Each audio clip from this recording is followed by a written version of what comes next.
Lawn میں بیٹھے ہوئے تھے، بچے بھی لان میں جو ان کے ساتھ موجود تھے، اور ملازم تھے گھر پہ، اور گھر پہ کوئی نہیں تھا نا، باقی لوگ باہر نکلے ہوئے تھے.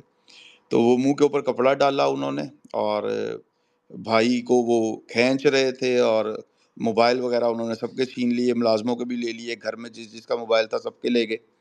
اور بھائی یہی کہہ رہے تھے کہ یہ میرے اپنے لوگ ہیں، اور بھابھی بہت زیادہ پریشان تھی، بھابھی گھر پہ موجود تھی، اور بچے چیخ رہے چلا رہے تھے. انہوں نے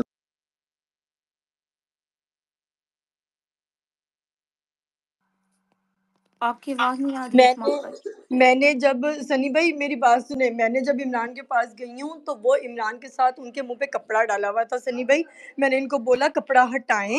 ان کے اندر پنجاب پولیس تھی، ساری پولیس کی وردی میں تھے. بہت سارے لوگ جو ایسے تھے جنہوں نے کاسٹیوم پہنے ہوئے تھے، لیکن وہ جیسے وہ ٹریک سوٹ نہیں ہوتے ہیں ویسے بلو سے کلر کے تھے. مجھے آئیڈیا نہیں، میں نے ان سے بار بار پوچھا ہے کہ پلیز ادارہ بتا دیں کہ یہ ادارہ کون سا ہے. ان میں کسی نے ادارے سے وردی بھی، وہ پنجاب پولیس تھی. میں پنجاب پولیس سے بھی پوچھتی رہی ہوں کہ آپ کن کے ساتھ آئے ہیں، یہ کون لوگ ہیں.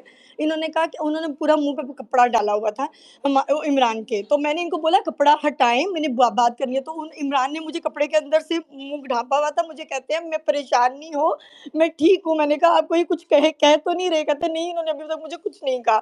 اس کے بعد انہوں نے گاڑی تھوڑی سی آگے کیا تو عمران نے کہا مجھے بات کرنے دے، میری مسز ہیں.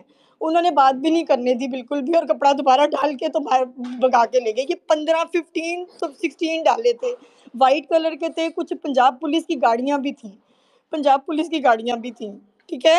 اور عمران کو میں جب 2-3 دفعہ میں نے پوچھا کہ کپڑا ہٹائے، وہ کپڑا نہیں ہٹا رہے تھے ان کے منہ سے.